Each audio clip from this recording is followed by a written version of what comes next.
So I hear what you're saying, Louise. But the reality is most women are not dating men with a lot of money, right? I think that I think that what the internet has done is inflated the gold digger vibe. Everybody wants money. And you're looking at women you do not have access to, you do not even know. But when you walk outside, we always say average people are with average people. Okay? That $42,000 man got a girlfriend at home. He got somebody fighting for him. Okay? Sometimes them be the ones that be driving up, popping off. Like he got a girl. Like you don't want to touch him because his girl kind of, you feel me? So let's not play like women just want men with money. Broke men be having money, be having girls. Okay. Now, and they be having babies by then. But anyway, but what I wanted to get to was that there were some things that you had pointed out. I will say that I do agree that things have changed, dynamics have changed, right? And what we want to make sure we understand is this comes from different people. Like everybody, this is the world of women. There are different types of women. I saw this post, this girl put up all different types of black women. It was like 10 on the page. Did y'all see that post? I would have to put it in I the must have chat. missed that. You put it back in the chat. Oh my God. No, I didn't put it on here, but one day we got to discuss it. It was talking about everybody thinks you're the ratchet girl, but it was like 10 different types of women, the black women on the thing. Anyway, my point in saying that is you got people like AP's wife who came from obviously a two-parent household. She has generational and she's raised that way. You have some women who are from a one-parent household, and those people are taught something totally different. And we're gonna dig real fast. Did you want to say something? Because we're gonna show a video. And we're gonna dig real fast into But that, okay? but I asked you that last week on What do you Sunday. mean? Saying, I asked you, should people who grew up in a two-parent household date and marry people who grew up in a single-parent household? And I And I told you it can't. depends on You said if it there's depends. somebody.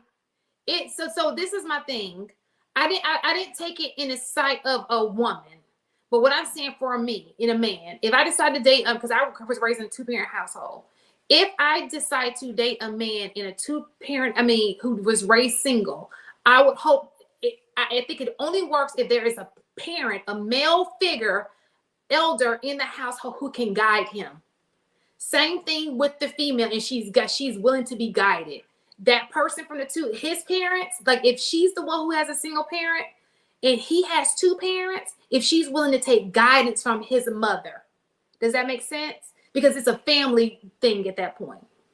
No, that makes sense, and I totally follow. But I'm just curious on the probability of often. How often are you seeing that really happen or play out?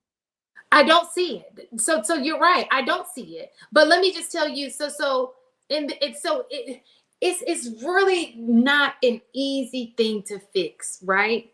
I believe in generational curses because I believe that's what people say when they say generational curses. That's what they mean, right? Toxicity that's just been passed on from one generation to another generation. So I'm going to show you a video now. Mind you, when you watch this video, the first video is two videos. When you watch this first video, it was rather long, so we had to snip it. Her first story was, please keep in mind, this woman was married and she paid all the bills, okay?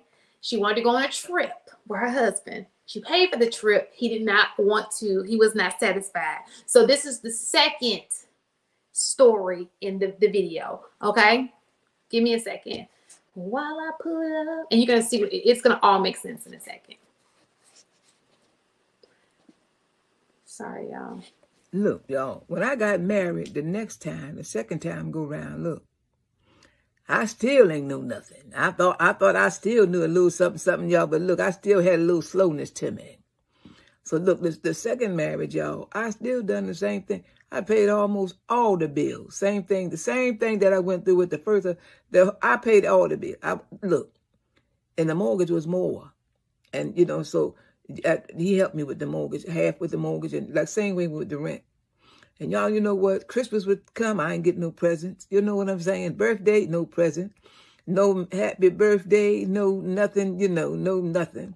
But this is what I want to tell you this here. Look at him. I wanted to go to the Bahamas. You know, I wanted to go on a little vacation. So I said, you know, let me pay down on the trip, because at that time I had the daycare service and I was making a couple coins. You know, I wasn't doing too bad, but I wanted to, you know, go on vacation. So I went on and paid a little bit, you know, for to go to the, you know, the trip and everything. I want him to go with me, you know, my second husband. Look, so when I told him that, you know, I said, I didn't put together a little trip, you know, we can go on a little vacation. He said, I ain't going. And I said, you ain't going? He said, no, I don't want to go. I don't want to go. And you know me, y'all begging, come on, could you just go?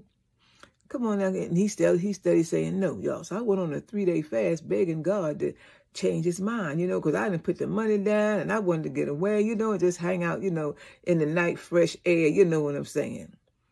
So look here, he finally told me, he said, after I did the fast, he said, okay, I'll go with you. I don't have no problem with this. All right, so look, y'all, we flew. Everything on the final. No, he ain't paid a dime. He ain't paid no money. He ain't paid no money.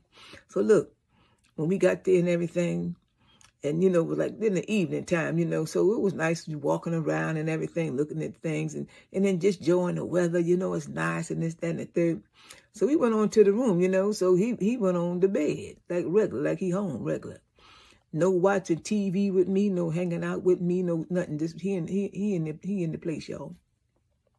So anyways, I was like, you know, okay, I'm just trying to make myself, you know, feel okay, because he ain't doing nothing. So I'm just like sitting around, you know, just kind of sitting around. So, okay, now, that was like Friday when we got there. Saturday, I waiting around, sitting outside, y'all, just sitting outside, looking around and everything, looking at the people, looking outside. He's still asleep. He ain't get up, y'all, till like 3 o'clock in the afternoon. So then by then, I figured we could have went bike riding. I did a whole lot of things that we could have done, you know, while he was sleeping and stuff. So, you know, I just, you know, came on. So we just walked around and stuff that evening and went to eat, had dinner and all like that, you know. And then, you know, that night they had like a little club and everything. So, you know, I figured we'd take a little bath and everything. Look at here, y'all. I ran the tub water with big old, one of them big old tubs, you know, with the, you know, jacuzzi tubs and everything. Jets just shooting water, just wonderful. So, you know, I get on in there. I got on in the tub, y'all. And then he got on the tub and lathered up, you know, with his soap. Got a little big old bar of Irish Springs, you know, he lathering up. And then he gets down in the bathtub and rinse all the soap off, you know, and all the bubbles gonna go away. Then he gets out the tub, right, you know. So I said, okay, well, I might as well get on out too. It needs me sitting here, you know, in the tub by myself. So then, you know, we got dressed and everything. So this it's a 7-minute video. That's one story. Then she proceeds to say she went to a game, and back in the day, they weren't able to wear pants. She went with a skirt on. The man didn't offer her his jacket. He wouldn't even buy. She said the only thing this man has ever bought her, because she had complained about it, is a jacket. Okay? And at the end, because I didn't want to, I thought we were going to start at that snippet. She said, I want better for my kids. And I think that this is the type of woman who may have experienced something, who, in her opinion, her saying, I want better for my kids is, listen, I'd rather you not have to deal with what I deal with. I'm going to teach you, you know, just go about your business. Don't worry about a man. So, the second video. Dude, I need to pause between y'all. Y'all got anything to say between the videos? What's the narrative that you trying to run with? I'm sensing a thing. Like, where is you going with this? So, first, I think we talk about the issues all the time, and we never think about how it got there. Okay. So nobody ever fathoms the situation that everybody's not an AP. Now everybody's a Marcus. There are men out here who have damaged women in the past. Because guess what? One thing women want in common, they want what's best for their kids, right? So you had to experience something for you to say to your child, and it's men and women alike, that I'd rather you have it on your own than to have to depend on a man. I told y'all one time, Biggie said it in a song, did he not? What song was that, Marcus? Because I know you are like the hip-hop guru. So my daughter Tiana don't need. Teach my daughters how to plan. So my daughter Tiana don't need no man. Sky's the limit. Absolutely.